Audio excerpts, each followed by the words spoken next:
تو تتلا جب پڑھ کر سنائی جاتی ہیں، علیہ اس پر، کیا آیاتنا ہماری آیات. تو اب وہ کیا ان کو نام دے دیتا ہے، قولا کہتا ہے اساطیر الاولین، یہ تو پہنوں کی کہانیاں ہیں. تو یہاں پہ کون سی کہانیاں مراد ہیں، کون سے پہلے والے؟ قرآن پاک میں اگر آپ دیکھیں تو پچھلی اقوام کا کافی تذکرہ ملتا ہے، اور ان اقوام کو اللہ تعالیٰ بطور عبرت پیش کرتے ہیں کہ اگر قوم نوح کی بات ہے، قوم عاد ہے، قوم سمود ہے، قوم لوط ہے، قوم شعیب ہے، تو یہ آپ کو قوم موسیٰ ہے، تو یہ تمام جو ہے اقوام کیوں مل رہی ہوتی ہیں کہ جو کام انہوں نے غلط کر کے برے انجام کو پایا تم اس سے بچ سکو. تو آئی تو وہ اس لیے مثالیں ہیں، اس لیے وہ سٹوریز ہمیں سنائی گئی ہیں. لیکن یہاں پر کوئی انسان جب قرآن پاک کو پڑھے کہ اچھا اچھا اس میں تو کچھ بھی نہیں ہے، یہ تو پہلے وہ لوگ کی چند سٹوریز ہیں جو ہمیں بتا دی گئی ہیں، تو وہ اس طرح کا نام دے دیتا ہے.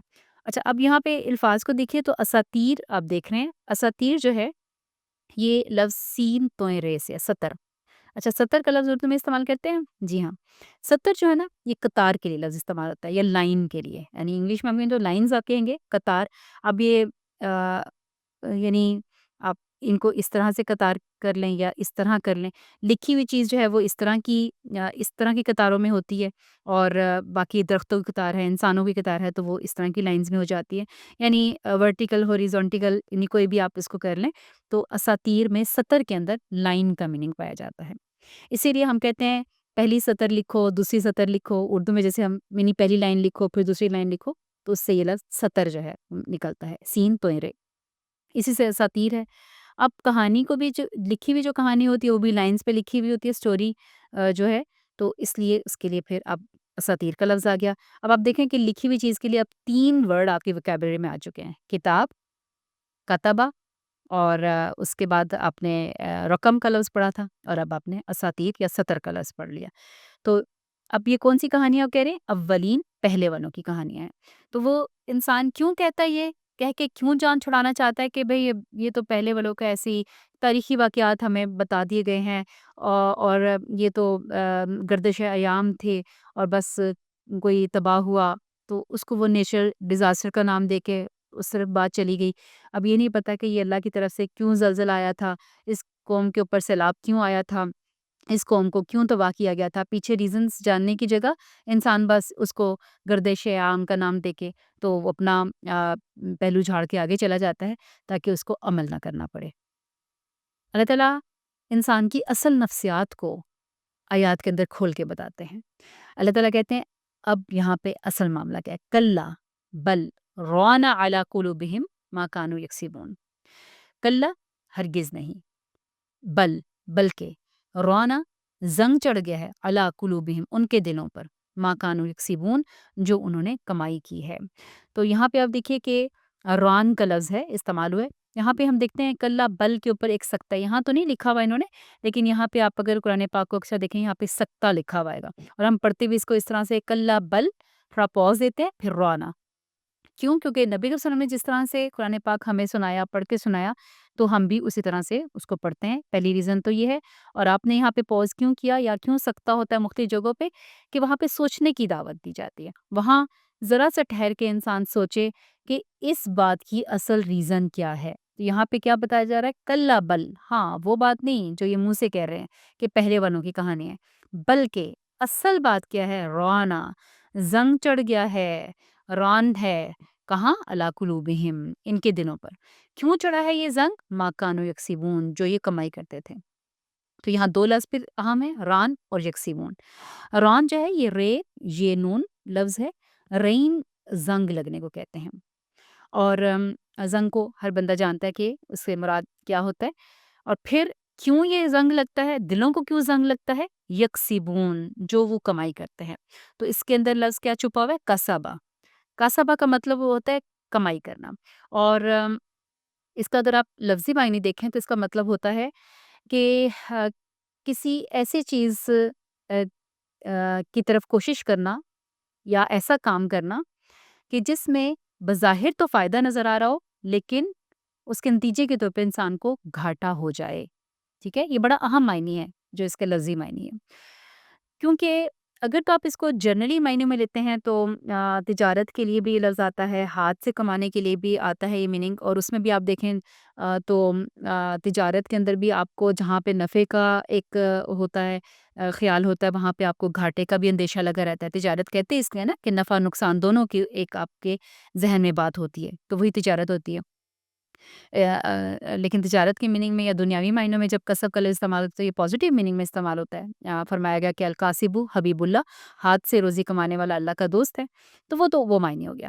لیکن جب یہ لفظ امال کے کمانے کے لیے استعمال ہوگا تو پھر وہاں پہ کسب کا مطلب کیا ہوتا ہے، یا کسب کا لفظ آخرت کے لیے اللہ تعالیٰ استعمال کرتے ہیں کہ جو لوگ برے اعمال کما رہے ہیں ان کے لیے پھر یکسبون کا لفظ اکثر آ جاتا ہے۔ تو یہاں پر پھر اس کا مطلب کیا ہوتا ہے کہ بظاہر تو دنیا کے فائدے اٹھا رہے ہیں، بڑا کما رہے ہیں، حلال کی جگہ حرام کما رہے ہیں، بڑا ہی لطف اندوز ہو رہے ہیں، بظاہر ان کو لگ رہا ہے فائدہ ہو گیا، لیکن جب حاضر ہوں گے اپنے رب کے سامنے تو گھاٹا، تو اصل میں ان کو گھاٹا ہو جائے گا۔ جو کمایا اس نے ان کو وہاں جا کے گھاٹا دے دیا۔ تو یہ پھر آپ دیکھ رہے ہیں کہ ان کا کسب ہی ان کے ڈے ٹو ڈے دل کے اوپر بھی زنگ کا باعث بن رہا ہے۔ تو جیسے کہ ایک حدیث میں آتا ہے کہ انسان اگر ایک برا کام کرتا ہے تو اس کے دل پہ ایک نقطہ سیاہ نقطہ لگ جاتا ہے۔ اگر تو وہ توبہ کر لیتا ہے تو نہ سیاہ نقطہ مٹا دیا جاتا ہے، لیکن اگر وہ کرتا ہی چلا جاتا ہے تو پھر وہ نقطہ پھیلتا جاتا ہے حتیٰ کہ اس کا سارا دل کالا ہو جاتا ہے۔ تو اسی طرح سے ہم دیکھتے ہیں کہ جو زنگ ہے، دلوں کا زنگ ہے، اس کے لیے ایک اور بھی ہمیں حدیث ملتی ہے کہ آپ وسلم نے فرمایا کہ دلوں کو بھی اسی طرح سے زنگ لگ جاتا ہے جس طرح سے کہ لوہے کو لگتا ہے۔ تو صحابہ کرام نے عرض کیا کہ یا رسول اللہ، لوہے کو زنگ لگے اس کا تو ختم کرنے کا طریقہ ہمیں آتا ہے یا ہم جانتے ہیں، لیکن دلوں کا زنگ کیسے ختم کیا جائے؟ تو آپ سب نے فرمایا دو چیزیں آپ نے بتائی۔ آپ نے فرمایا کہ قرآن کی تلاوت، اور نمبر دو، موت کو کثرت سے یاد رکھنا۔ اور زبردست ہیں یہ دو پوائنٹس۔ جو انسان جتنا زیادہ اس کا قرآن پاک سے تعلق ہوگا، اس کی تلاوت خصوصاً، یعنی ایک تو تعلق ہونا ہوتا ہے، ایک ہے کہ اس کو اپنی زبان سے بھی ادا کرنا، کیونکہ دیکھیں جو چیز انسان ادا کرتا ہے اپنی زبان سے، سب سے پہلے اس کے اپنے کان سنتے ہیں۔ اور آج سائنس بھی کہتے ہیں نا کہ جس چیز کو آپ کے کانوں نے سب سے پہلے سنا، جو آپ منہ سے بار بار دہرا رہے ہیں، اس کا سب سے زیادہ آپ کی پرسنالٹی پہ اثر ہوتا ہے۔ تو قرآن پاک کی تلاوت، ہم تو آج کل کیا ہی کرتے ہوں گے، جب ہم صحابہ کرام کے عمل کو دیکھتے ہیں کہ کوئی مہینے میں قرآن پاک ختم کر رہا ہے، کوئی ہفتے میں کر رہا ہے، تو کوئی 3 دن میں کر رہا ہے۔ تو بہرحال جب پوچھا گیا تو آپ نے 7 دن تک کی اجازت دی کہ 7 دن سے پھر پیچھے نہ آیا جائے، کیونکہ پھر اس کے غور و فکر میں ظاہری بات ہے اس میں تھوڑا سا پھر وہ ہوگا، تو انسان کے دنیاوی کام کاج کے ساتھ، یعنی اس قدر بھی صحابہ کرام تلاوت کرتے ہیں۔ پھر تابعین، تبع تابعین کو ہم ان کے عمل کو دیکھتے ہیں، اور ہم اپنا تعلق دیکھیں کہ وہ قرآن پاک کی تلاوت کے ساتھ کیسا ہے، شاید رمضان کے رمضان، اور وہ بھی سمجھے بغیر۔ اور پھر دوسری طرف موت کو ہم کتنا یاد رکھتے ہیں، موت کو کتنا یاد کرتے ہیں، یعنی اپنی قبر کو، تو پھر تو یہ جتنے گناہ انسان کے خود بخود ہی چھوٹ جائیں، یا ان کو چھوڑنا آسان ہو جائے اگر انسان اپنی موت کو اپنے سامنے رکھے۔ تو بہت زبردست دو حل بتائے گئے ہیں دل کے جو زنگ ہیں ان کو اتارنے کے لیے۔ تو ایک اور جگہ پہ جو چیز ہمیں ملتی ہے کہ دل کا جو زنگ ہے وہ توبہ استغفار سے گزرتا ہے، یعنی جو انسان کثرت سے توبہ کرتا ہے تو دل یعنی دن میں اکثر اوقات ہی وہ توبہ استغفار منہ سے کہہ کے بھی کرتا رہتا ہے، تو پھر ایسا انسان رجوع اللہ کر رہا ہے نا بار بار، تو اپنے گناہوں کو دھو رہا ہے، بار بار توبہ کر رہا ہے، تو کیا ہوگا؟ ظاہر بات دل ساتھ ساتھ صاف ہوتا جائے گا، اور پھر وہ گناہ کی طرف جب بڑھنے بھی لگے گا تو اس کو ہوگا کہ اچھا ابھی تو توبہ کی تھی، ابھی تو پچھلا معاملہ صاف کیا اور اب پھر آگے جا رہا ہوں، تو وہ خود ہی رک جائے گا۔ تو اس لیے ران جو ہے دلوں کو زنگ لگتا ہے۔ زنگ کی خصوصیت کیا؟ دیکھیں یہاں پہ ران کا لفظ آخر کیوں آیا؟ کوئی اور لفظ بھی تو آ سکتا تھا یہاں پر۔ تو زنگ کو اگر آپ دیکھیں تو اس کی دو خصوصیات ہوتی ہیں جو بہت خوفناک ہیں۔ ایک تو یہ کہ زنگ کا جو داغ ہے نا وہ اترتا نہیں ہے بڑی آسانی سے، بڑی مشکل سے اترتا ہے، مختلف کیمیکل سے، مختلف ان چیزوں کو یوز کریں گے تو اترے گا۔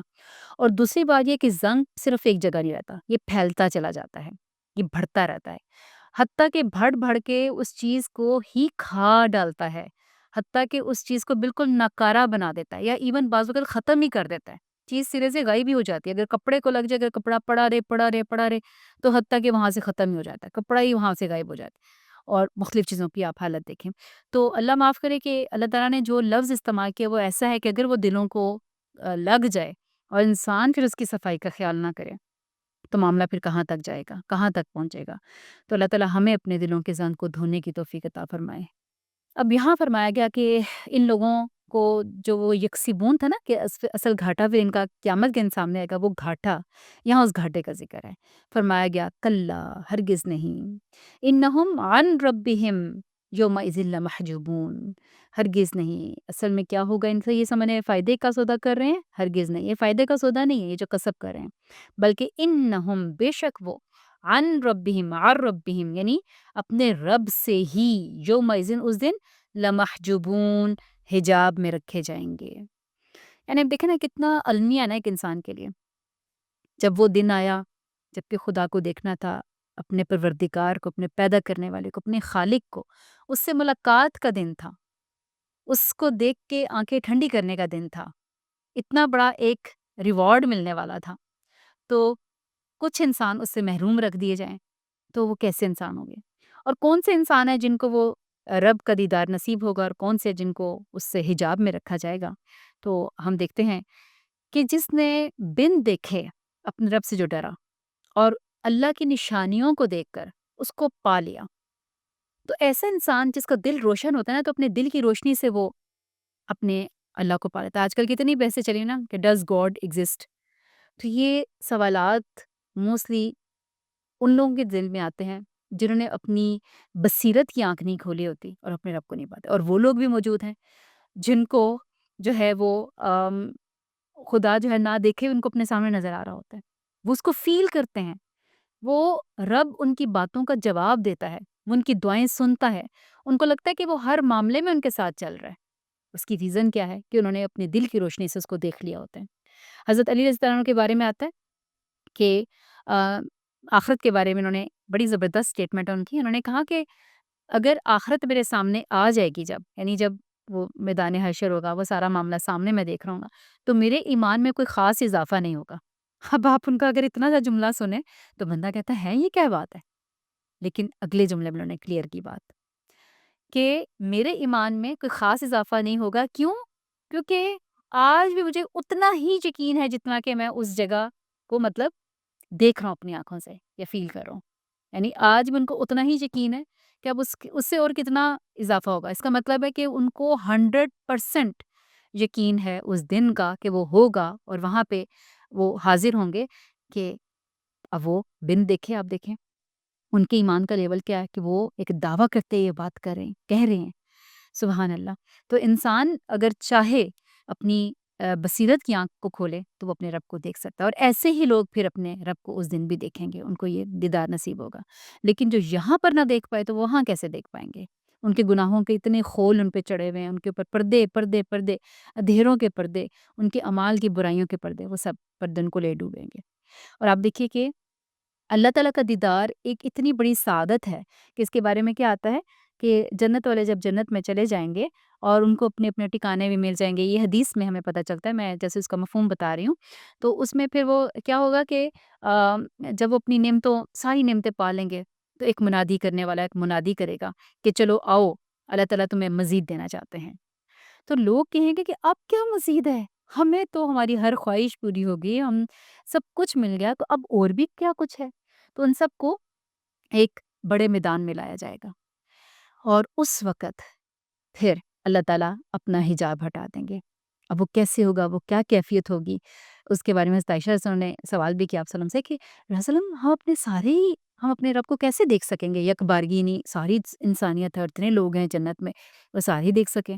تو آپ صلی اللہ علیہ وسلم نے فرمایا کہ اے عائشہ، کیا تمہیں 14ویں کا چاند دیکھنے میں کوئی دقت پیش آتی ہے؟ نہیں، کوئی ادھر کھڑا کوئی ادھر کھڑا ہے، سب کو ہی نظر آ رہا ہوتا ہے 14ویں کا چاند۔ تو آپ نے ایک مثال دی، تو اپنے رب کو سب دیکھیں، اور کہتے ہیں کہ جس وقت اللہ تعالیٰ اپنا وہ حجاب ہٹائیں گے اور لوگ اللہ تعالیٰ کو دیکھیں گے، تو اس وقت ان کو اللہ تعالیٰ سے زیادہ نہ کوئی چیز پسند آئے گی، نہ اچھی لگے گی، اور نہ اس سے زیادہ کوئی خوبصورت چیز ان کو لگے گی، یعنی نہ اچھی نہ خوبصورت۔ تو اللہ تعالیٰ کے بارے میں، اللہ تعالیٰ اپنے بارے میں فرماتے ہیں، یعنی ایک حدیث میں آتا ہے کہ آپ صلی اللہ علیہ وسلم نے فرمایا کہ ان اللہ جمیل یحب الجمال، کہ اللہ تعالیٰ انتہائی خوبصورت ہے اور خوبصورتی کو پسند کرتا ہے۔ اب اس نے جتنی کائنات میں جتنی رونق رکھ دی ہے، جیسی اس نے بنائی ہے، ابھی تو جنت ہم نے دیکھی نہیں، تو سوچے کہ وہ کس قدر خود کتنا حسین ہوگا اور کیسا ہوگا۔ لیکن کتنی محرومی ہے نا کہ انسان چند دنیا کی لذتوں کے لیے، دنیا کے گناہوں کے لیے جو ہے وہ اپنے اس رب کے دیدار سے محروم ہو جائے، اور انسان کو اس کے رب کا دیدار ہوگا بھی اپنے اعمال کے حساب سے۔ جتنے جنتیوں کے درجات ہوں گے اس حساب سے لوگ جو ہیں، کوئی شاید ایک ہی دفعہ اس کو چانس ملے دیکھنے کا اپنے اعمال کے حساب سے، کچھ عرصے کے بعد، اور کچھ کو حسد روزانہ ہی دیدار وہ محفل نصیب ہو۔ تو بہرحال ہمیشہ اچھی ہی کی دعا کرتے رہنا چاہیے کہ اللہ تعالیٰ جو ہے وہ ہمیں جنت الفردوس میں جگہ دیں، اور پھر یہ ہے کہ ہم اپنے رب کا بار بار دیدار کر سکیں، اور اللہ تعالیٰ ہمیں اس اس دیدار سے محروم رہنے والوں میں سے نہ کریں۔ اب اللہ تعالیٰ ایسے لوگوں کے بارے میں کیا فرما رہے ہیں کہ جو اس دن اپنے رب کے بھی دیدار سے محروم رکھے جائیں گے۔ پہلا تو بڑا نقصان ان کو یہ ہو گیا، اور دوسرا نقصان ان کو کیا ہوا کہ ثم انہم لصال الجحیم، اور اب وہ جھونکے جائیں گے جہنم میں۔ ثم پھر، انہم بے شک وہ، لصالو وہ جھونکے جائیں گے، یعنی ڈالے جائیں گے۔ جھونکنے کا میننگ کیوں آیا؟ پیچھے ہم نے سواد لام چھوٹی ہے جس میں جلنے کا میننگ ہے کہ آگ میں جلنا، تو آگ میں جھونکے جائیں گے، جہیم بھڑکتی ہوئی آگ کے اندر۔ ثم یقال ھذا الذی کنتم بہ تکذبون، پھر ان سے کیا کہا جائے گا؟ ثم پھر، یقالو ان سے کہا جائے گا، ھذا یہ ہے، الذی وہ چیز جو، کنتم تم تھے، بھی اس کو، تکذبون جھٹلایا کرتے تھے، ان جہنم کو بھی جھٹلاتے تھے، قیامت کے دن کو بھی جھٹلاتے تھے، تو اب وہ سب کچھ تمہارے سامنے ہے۔ تو یہ کیوں کہا جائے گا؟ کہ ان کو احساس دلایا جائے کہ ان کے اوپر کوئی ظلم نہیں ہوا جہنم میں وہ جا رہے ہیں، بلکہ اپنے اعمال، اپنے عقائد کے نتیجے میں وہ یہاں اس ٹھکانے تک پہنچ رہے ہیں۔ تو اللہ تعالیٰ ایسے برے ٹھکانے سے ہم سب کو بچائیں۔ سبحانک اللہم و بحمدک، نشہد ان لا الہ الا انت، نستغفرک و نتوب الیک۔ السلام علیکم و رحمۃ اللہ وبرکاتہ۔